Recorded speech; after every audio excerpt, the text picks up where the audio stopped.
at the African Cup of Nations match. The camera scans the crowd, flags wave, faces painted, people shouting. Then it stops. Zoom in on one man. He's not dancing, he's not shouting, he stands still, chest out, chin raised, eyes forward, like a soldier, like a statue, like a memory. For a moment, the noise around him feels far away, because this is not just a pose, it's a message, a reminder, a ghost from history. The man is copying someone. The man who once stood the same way, unshaken, unbending, unafraid. Patrice Lumumba. A name many tried to erase, but one Africa refused to forget. To understand that pose, we must go back, not just years, but centuries.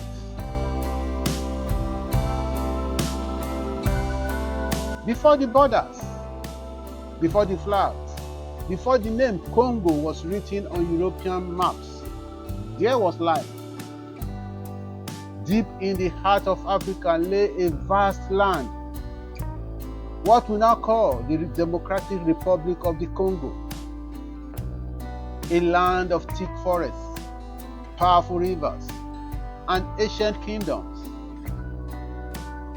People traded, they farmed, they built communities with systems, culture, and pride. This was not an empty land. This was not a dark continent. This was a living world. But far away, across the sea, men were watching, and they were hungry.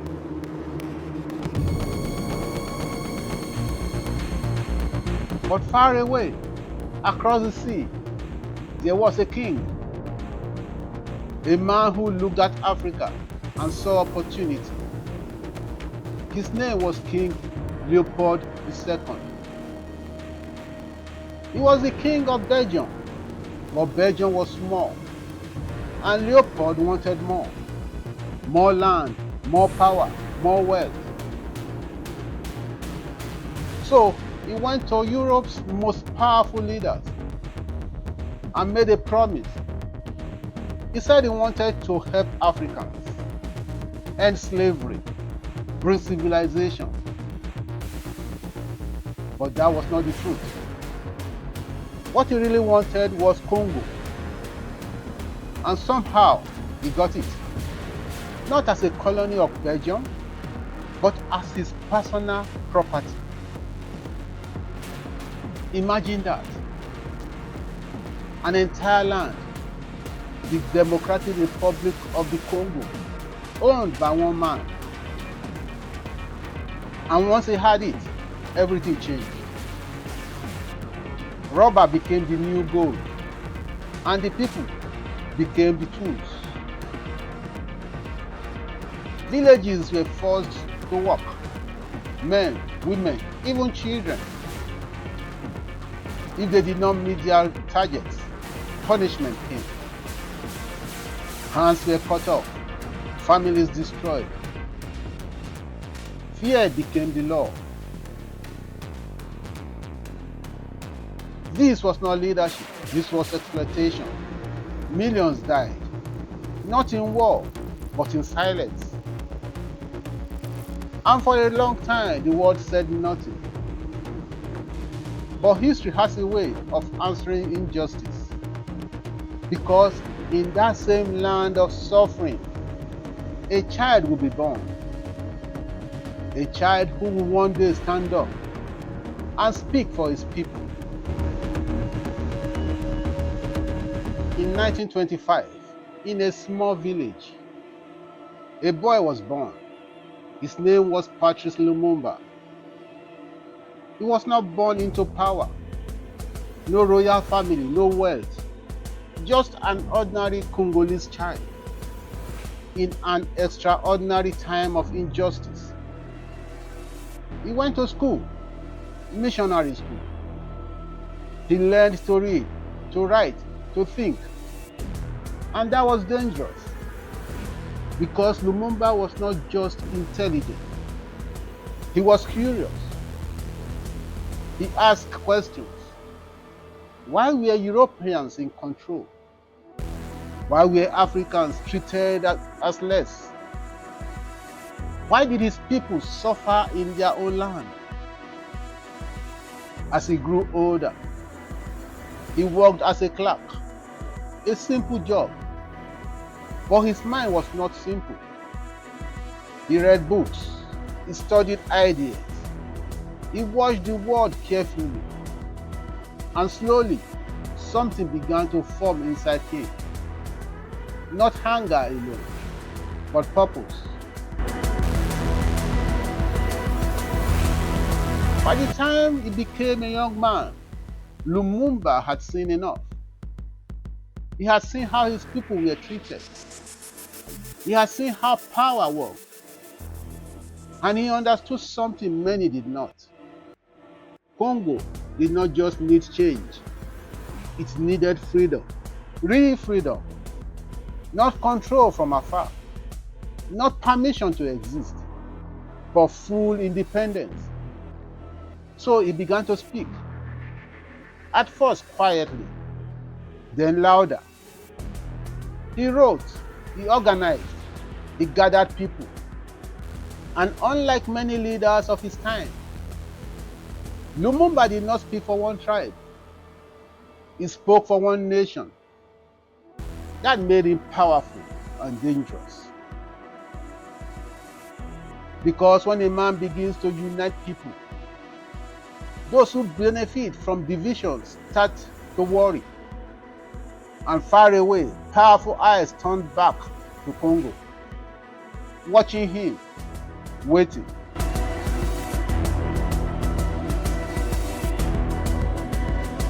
By the late 1950s, something had changed. Across Africa, people were standing up, empires were shaking. And in the Democratic Republic of the Congo, the pressure was building.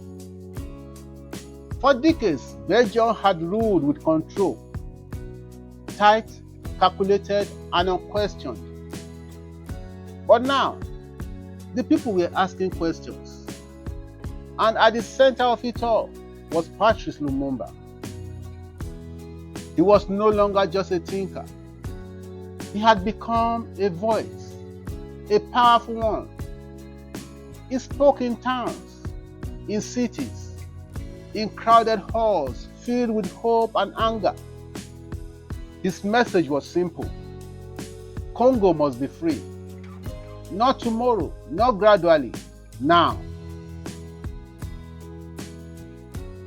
Lumumba helped form a political movement that cut across ethnic lines. One nation, one people. That idea was revolutionary. Because for years, division had been the tool of control. But Lumumba was breaking that tool, and Belgium was watching closely. June 30, 1960, Independence Day. The world is watching. Dignitaries gathered. Cameras roll. The King of Belgium speaks first. His speech is calm, controlled. He praises Belgium's civilizing mission. He speaks as if Congo's suffering never happened. Then, something unexpected happens. Lumumba stands. He was not scheduled to speak, but he does. And what follows changes everything. He does not praise. He does not thank. He tells the truth. He speaks of forced labor, humiliation, beatings, and a people treated as less than human. He says independence was not a gift. It was a struggle, a fight, a victory earned in pain. The room goes silent. The Belgian officials are stunned. The world is shocked. And in that moment, Lumumba crosses a line.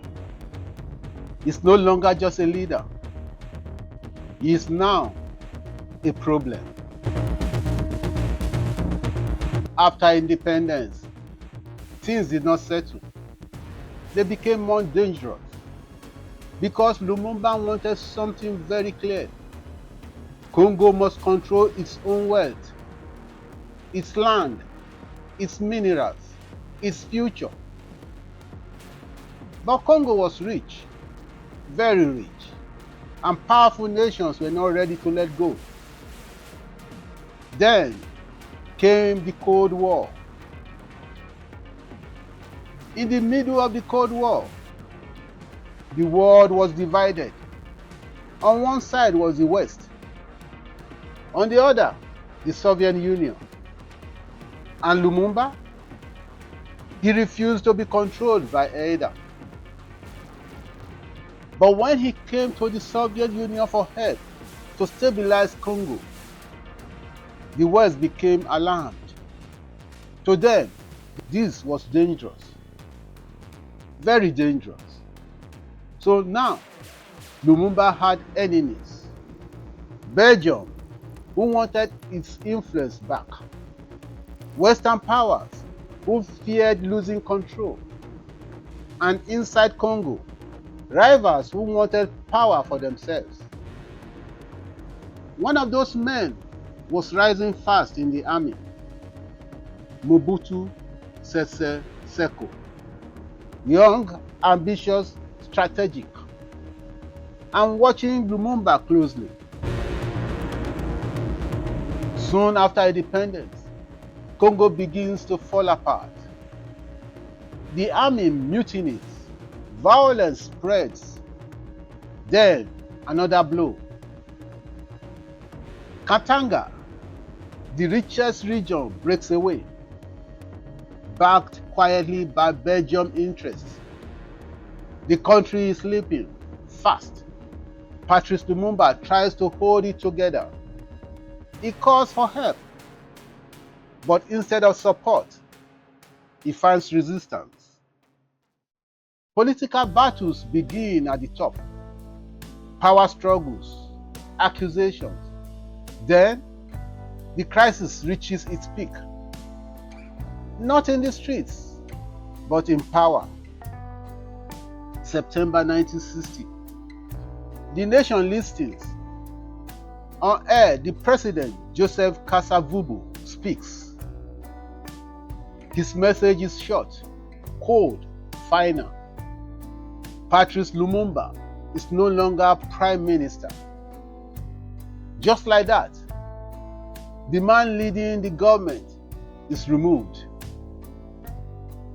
But Lumumba does not panic. He does not run. He answers.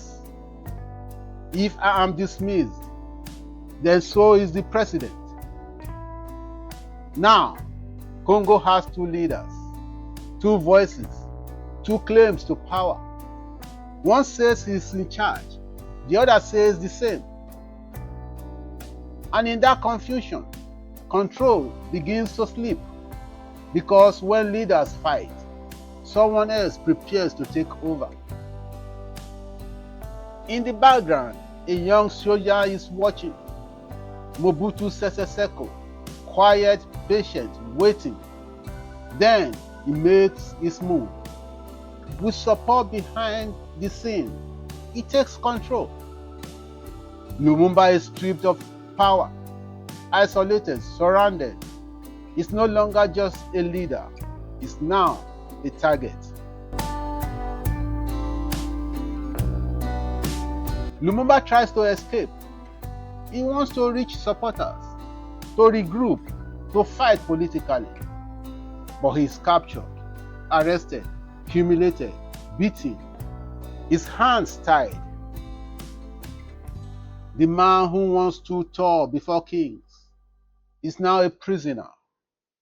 But even then, he does not break, because what was coming next was not just removal from power, it was something final, something irreversible.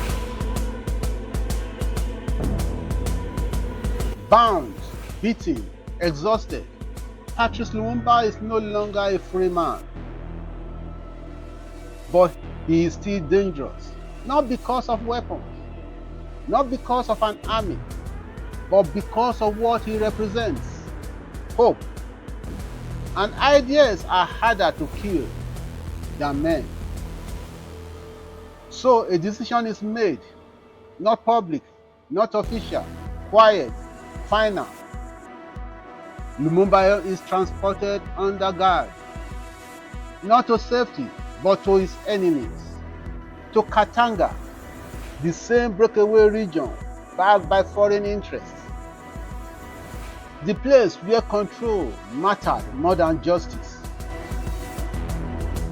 January 17th, 1961. A dark night, no cameras, no witnesses for the world.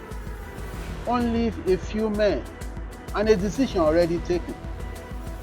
Lumumba is executed, shot, alongside two of his allies.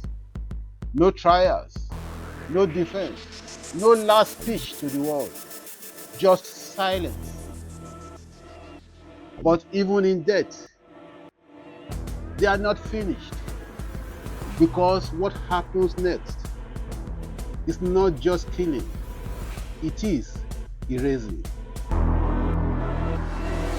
The body must disappear. No graves, no symbol, no place for people to gather. So they destroyed it completely. Years later, the truth begins to leak. Details emerge, and they point to something deeper. This was not random. This was not chaos. This was planned. So, who killed Patrice Lumumba? The answer is not one name. It is a network. Officials from Belgium were directly present. They supported the transfer. They supported the execution. Years later, Belgium would admit its role. Congolese who wanted power, men who feared Lumumba's influence, including the rising figure, Mobutu Sese Seko. He helped remove Lumumba from power and would later rule Congo for decades. In the shadows of the Cold War, Western powers feared losing Congo, its minerals, its position. They saw Lumumba as a risk, not because of what he had done, but because of what he might become. So, who killed Lumumba? Was it the men who pulled the trigger? Or the powers that made sure the trigger would be pulled? For years, there was silence, no justice, no clear answers, just rumors, denials, and a missing body. But history has a way of speaking. Investigations came, documents surfaced, and slowly the truth became harder to hide. Lumumba was not just killed, he was removed. But something unexpected happened. Lumumba did not disappear. His name spread across Africa, across the world. He became a symbol of resistance, a voice of independence, a reminder of what was taken. Students spoke his name, leaders referenced him, movements remembered him, because you can kill a man, but you cannot kill what he stands for. Back to the stadium, back to the Africa Cup of Nations match. The crowd is alive again. the march continued. But that man is still there, standing, still unmoved, chest out, chin raised, like a memory that refuses to fade. It's not just a fan, he is a message, a living reminder of Patrice Lumumba. They tried to silence him, they tried to erase him, they even destroyed his body. But somehow, he is still there, in history, in memory, in that pose. So again, we ask, who really killed Lumumba?